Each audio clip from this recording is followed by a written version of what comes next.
পূর্ব শত্রুতার জেরে কামালঘাট স্কুলের এক ছাত্রকে মাথা ফাটিয়ে দিল টিএসআর জওয়ান বাবুল সরকার নামে এক ব্যক্তি। বাবুল সরকারের মেয়ের সাথে স্কুল ছাত্র রূপক সরকারের প্রেমের সম্পর্ক ছিল, তাও আবার দুই পরিবারের মধ্যে মীমাংসা হয়ে শেষও হয়ে গিয়েছিল অনেক আগেই। কিন্তু বাবুল সরকার তখনই তাকে দেখে নেওয়ার হুমকি দিয়েছিলেন বলে অভিযোগ।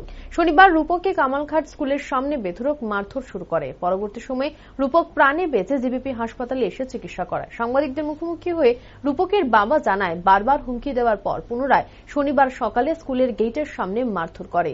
প্রাণে মারার চেষ্টা ছিল বলে অভিযোগ রূপকের বাবার। পরবর্তী সময় টিএসআর জওয়ান বাবুল সরকারের বিরুদ্ধে থানায় মামলা করবেন বলে জানান তিনি। ছেলে বেশ কিছুদিন আগে 6 মাস হয়েছে তেনের মেয়ের লোকে আমার ছেলের একটা লিস্ট আসলো থাকাকালীন। এর মধ্যে এটা আমরা এই থানা নিয়ে এসে আমরা বই এটা মিউচুয়াল করে দিছি যে ভবিষ্যতে যে না হয় আমার ছেলেরও আমরা নিজে হাতে থানা তুলে দিছি, মেয়েরও দিয়ে দিছি, ছেলেরও দিয়ে দিছি, তো কোনো বেজাল না হয়। তেনে আবার কইছে ঠিক আছে পরবর্তীকাল আমরা দেখে দেবো, হুমকি দিছে। এবার মানে বাবুল দাস, বাবুল সরকার, বাবুল সরকার তেনে টিএসের কর্মরত, তেনে কি কইরা এইভাবে কইছে যে পাইলে হুমকি দিছে, মারার হুমকি দিছে।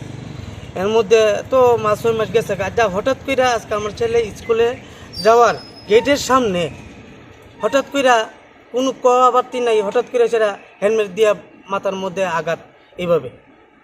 আর যদি লগে আরও 3 জন আসতো, তারা 3 জনরে ধাক্কা ফালাই দিছে, মানে পানে মারার একটা হুমকি, মানে যদি কেউ লগে না থাকতো তা মেরে লইতো।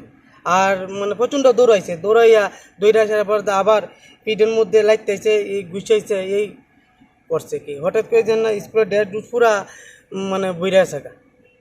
আমরা ওখানে আমি মামলা করুম ট্রেনের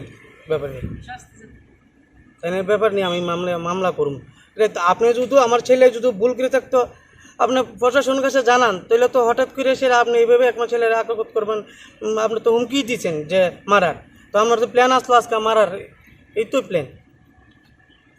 নাম? আমার নাম খোকন সরকার, বাড়ি ব্রাহ্মণ পুষ্করণী। কোন জায়গা?